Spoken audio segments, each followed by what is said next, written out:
আসসালামু আলাইকুম বন্ধুরা, আশা করি সবাই সুস্থ আছেন। বন্ধুরা, স্ক্রিনে বর্তমানে আপনারা যে জাহাজটির দৃশ্য দেখছেন, এই জাহাজটির নাম হলো এমএসবি হাজী আলী। জাহাজটি মূলত ভারতের পশ্চিমাঞ্চলীয় উপকূলের একটি ঐতিহ্যবাহী বাণিজ্যিক জাহাজ। দেখুন, এই জাহাজটি একটি ডাউ শ্রেণীর জাহাজ। ডাউ হলো মূলত কাঠের তৈরি এক ধরনের ঐতিহ্যবাহী পালতোলা জাহাজ, যা আরব সাগর, ভারত মহাসাগরে বিভিন্ন পণ্য পরিবহনের জন্য শতাব্দী ধরে ব্যবহার হয়ে আসছে। দেখুন, এই জাহাজগুলো সাধারণত ভারত, ওমান, সংযুক্ত আরব আমিরাত বা পূর্ব আফ্রিকার দেশ যেমন সোমালিয়ার মধ্যে চলাচল করে এবং এটি মূলত গবাদি পশু, শুকনো ফল, মশলা, অন্যান্য সাধারণ যে খাদ্যদ্রব্য রয়েছে সেটা পরিবহন করে। যোগ ভারতের এই যে হাজি আলী জাহাজটি রয়েছে আন্তর্জাতিকভাবে এখন বড় ভিত্তিতে সংবাদের শিরোনাম। ব্রিক্সের অত্যন্ত গুরুত্বপূর্ণ একটি সম্মেলনে যোগদানের জন্য যখন ইরানের পররাষ্ট্রমন্ত্রী আগারচি ভারতে অবস্থান করছেন, ঠিক এমতো অবস্থায় ভারতীয় সংবাদ মাধ্যম এবং আন্তর্জাতিক সংবাদ মাধ্যমগুলো নিশ্চিত করছে ভারতের পতাকাবাহী এই জাহাজটিতে ওমানের উপকূলে থাকায় ড্রোন হামলা করেছে ইরান। সরাসরি ড্রোন হামলার কারণে ক্ষতিগ্রস্ত হয়ে এই জাহাজটি ডুবে গেছে। জরুরি ভিত্তিতে ১৪ জন ক্রু এই জাহাজে যারা ছিলেন তারা বিপদ সংকেত পাঠানোর পর ওমানের উপকূল থেকে ওমানের কোস্ট গার্ড সেই ১৪ জনকে উদ্ধার করেছেন। তবে যে গবাদি পশু বা অন্যান্য উপকরণ ছিল সেগুলো সাগরে ভেসে গেছে। এই ধরনের পদক্ষেপের পর কূটনীতিকভাবে উত্তেজনা এখন অত্যন্ত তুঙ্গে।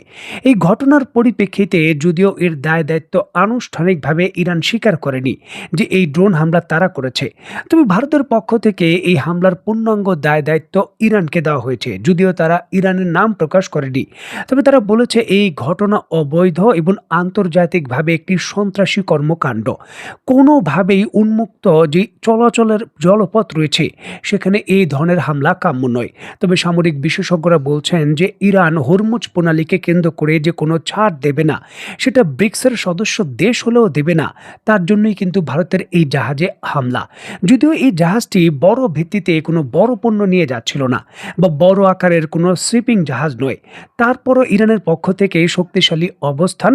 কোনো ধরনের জাহাজ যদি ছোট একটি বোটও হয়, সেই বোটটিকেও হরমুজ প্রণালী দিয়ে ইরান তার অনুমতি ব্যতীত যেতে দেবে না।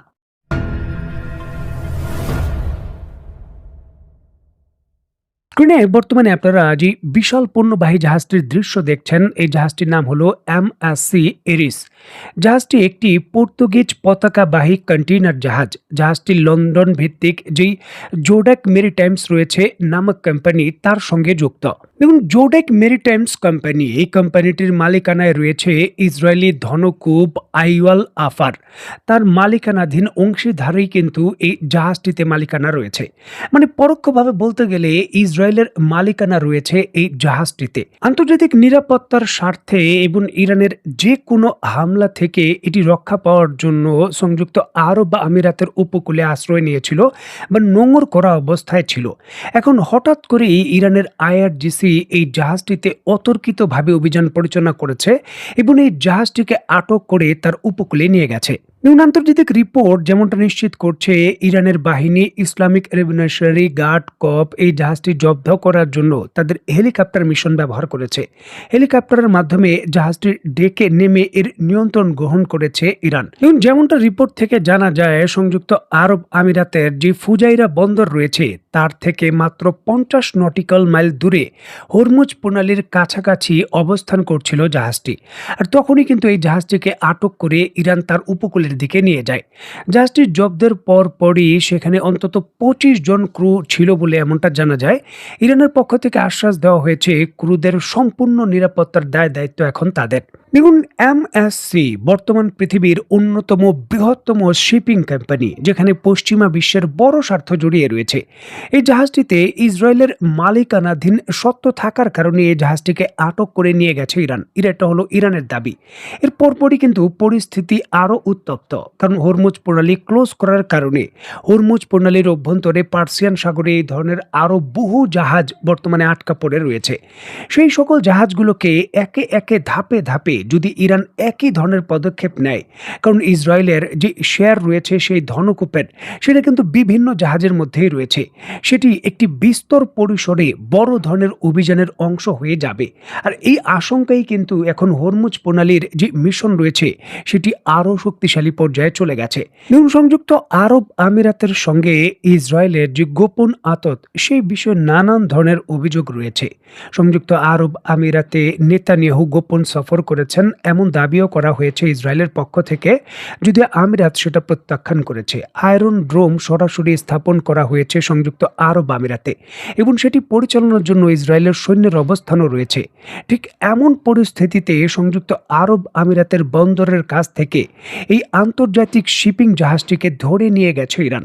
পরিষ্কারভাবে বার্তায় দেখা যাচ্ছে আঞ্চলিক যুদ্ধ দ্বিতীয় ধাপে শুরু হলে সেটা শুধু মিসাইল হামলা পাল্টা হামলার মধ্যেই সীমাবদ্ধ হয়তো থাকবে না। এবং সামরিক বিশেষজ্ঞরা বলছেন দ্বিতীয় ধাপের যে কোনো সামরিক পদক্ষেপ এইবার সরাসরি পদাতিক বাহিনীর অংশগ্রহণের ব্যাপক সম্ভাবনা রয়েছে।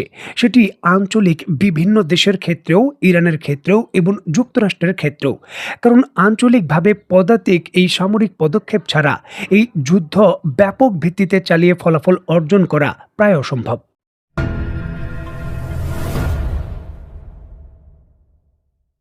দেখুন, চীন সফরে যখন ডোনাল্ড ট্রাম্প সফর করেন, তিনি তার বক্তব্যে দাবি করেন হরমুজ প্রণালী যুক্তরাষ্ট্র থেকেও চীনের জন্য বেশি গুরুত্বপূর্ণ।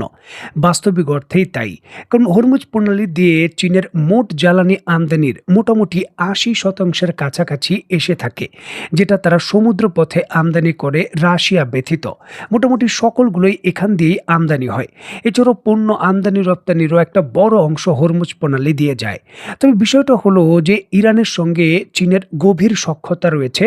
হরমুজ প্রণালী অন্যান্য দেশের জন্য ক্লোজ থাকলেও বা ভারতের মতো ব্রিক্সের দেশের যে জাহাজ রয়েছে সেখানে ইরান হামলা করলেও চীনের জন্য কিন্তু উন্মুক্ত করে দিয়েছে।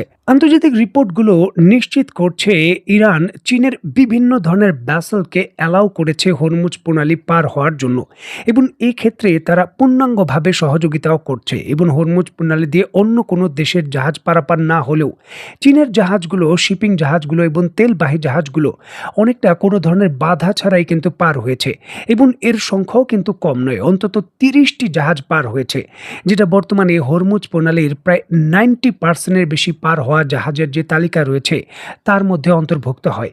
এখন প্রশ্ন হচ্ছে যে প্রথম দিকে বাংলাদেশের জন্য হরমুজ প্রণালী কিন্তু কোনোভাবেই কোনো প্রতিবন্ধকতা ইরান দেয়নি, উন্মুক্ত ছিল। তবে বাংলাদেশের পররাষ্ট্রনীতিতে পরিবর্তন এবং নতুন স্টেটমেন্ট পর বাংলাদেশের জাহাজ কিন্তু পার হতে পারছে না। সৌদি আরব থেকে অপরিশোধিত জ্বালানি তেল আমদানির জন্য যে জাহাজটি আটকা পড়েছিল সেই জাহাজটি এখনো সেখান দিয়ে বেরোতে পারেনি, এমনটাই শোনা যাচ্ছে।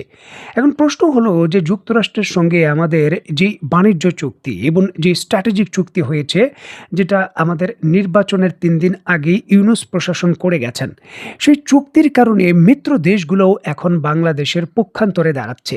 যে চুক্তি নিয়ে ব্যাপক ধরনের আলোচনা তৈরি হয়েছে যে বাংলাদেশের স্বার্থের একেবারে পরিপন্থী, সেই চুক্তি কেন নতুন করে রিভিউ করা হচ্ছে না? কেন গণতান্ত্রিক দেশ হয়েও আমরা নিজের দেশের স্বার্থে সেটা রিভিউ করতে পারছি না? এই প্রশ্নগুলো কিন্তু জনগণের মনে আসবে এবং নিশ্চিতভাবেই জনগণ একটা সময় এই প্রশ্নের উত্তর নিজেরাই কিন্তু খুঁজে হয়তো নেবেন। তো বন্ধুরা, অত্যন্ত গুরুত্বপূর্ণ এই বিষয়গুলোকে কেন্দ্র করে আপনি ব্যক্তিগতভাবে কি মনে করছেন তা অবশ্যই কমেন্ট বক্সে লিখবেন। তো বন্ধুরা, আজকের মতো বিদায়। নতুন কোনো ভিডিও নিয়ে আবার দেখা হবে। সেই পর্যন্ত সবাই ভালো থাকবেন, সুস্থ থাকবেন এবং বাংলাদেশকে ভালোবাসবেন। আল্লাহ হাফেজ।